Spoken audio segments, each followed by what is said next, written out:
Hola chicos, today we are going to discuss the condicional perfecto, another tense in Spanish. In English it's called the conditional perfect. And it is used to talk about what could have happened. And in order to learn about this tense, we're going to uh, meet the hippie wolf who was against violence and was vegan, and the evil little Red Riding Hood who didn't grow up well.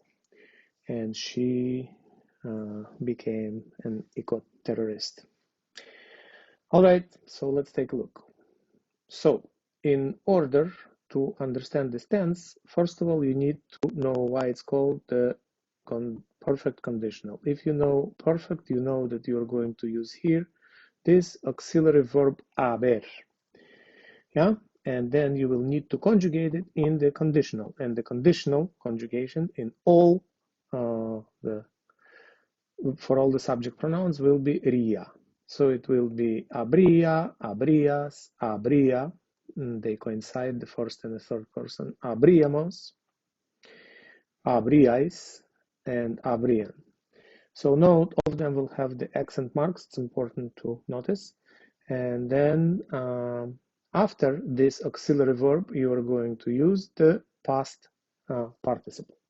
In case if you don't remember what past participle is, it would be the form of the verb as in English, eaten, painted, seen, and so forth. So Little Red Riding Hood, as I said, she became a little bit evil. She had a negligent mother who sent her to the forest by herself, and then they made up stories about the evil big bad wolf. Wolf was not evil. He was an old hippie. He was a nice guy.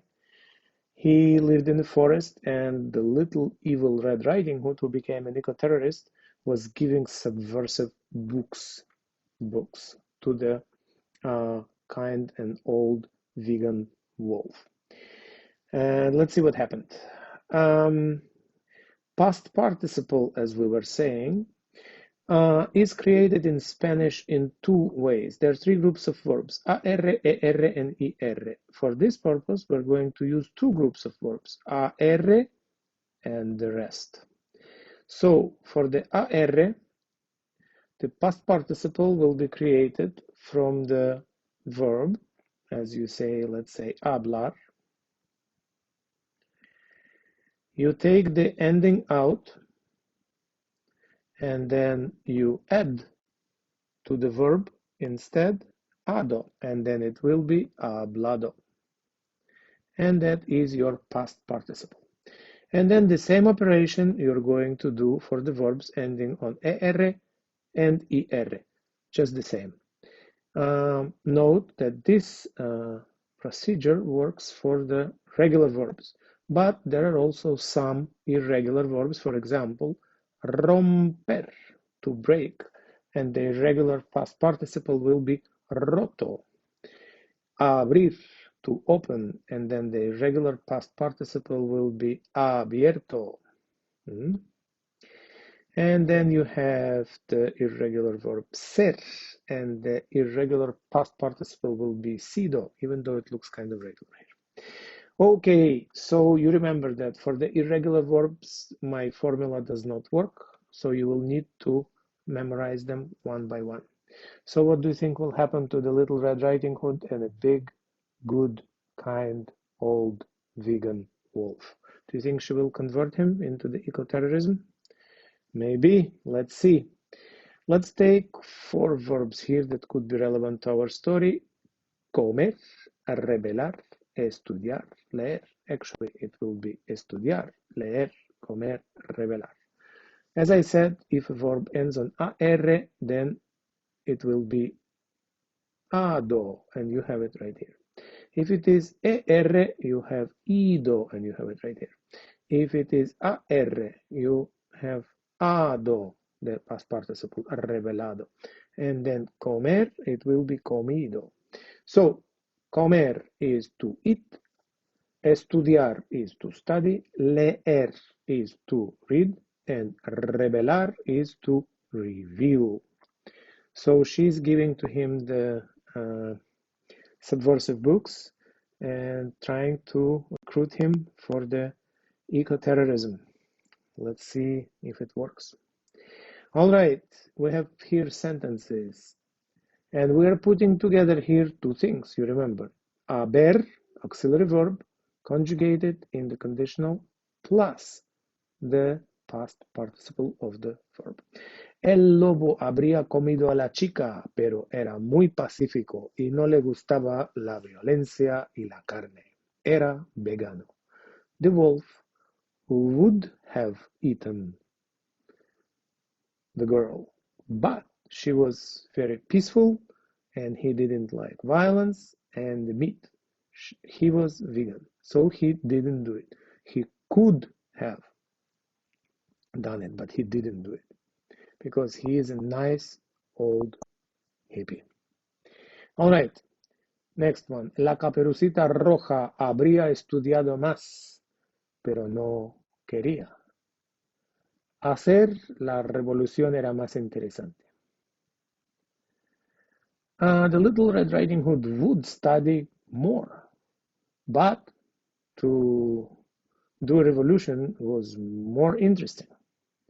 She didn't want to study more because to do a revolution was more interesting. Again, you have here habría, haber in the conditional, plus the past participle of the verb estudiar. Okay? The next one is, el lobo habría leído más libros, pero era perezoso, no le daba la gana de pensar. The wolf could have read more books, but he was lazy, so he didn't feel like thinking too much. Again, you have the haber in the conditional, plus the past participle of the verb leer, to read. Finally, you have here, la Caperucita Roja habría revelado al cazador dónde estaba el lobo, pero lo quería reclutar. Little Red Riding Hood would reveal to the hunter where the wolf was, but she wanted to recruit him, not the hunter, but the wolf, for the eco-terrorism. So, I hope this little story about the subversive Little Red Riding Hood and the big, kind, silly, big wolf was useful to learn about the perfect conditional. What have we learned in this lesson? First of all, that it's a perfect tense, and all perfect tense have to do with the haber auxiliary verb. Then we reviewed the past participle and how to create it. We learned that accent marks are crucially important for writing haber in the conditional. All of them will have accent marks. Finally, I'm telling you that I could have made this video longer, but I believe that you already have understood, so you don't need any more. I hope it was clear.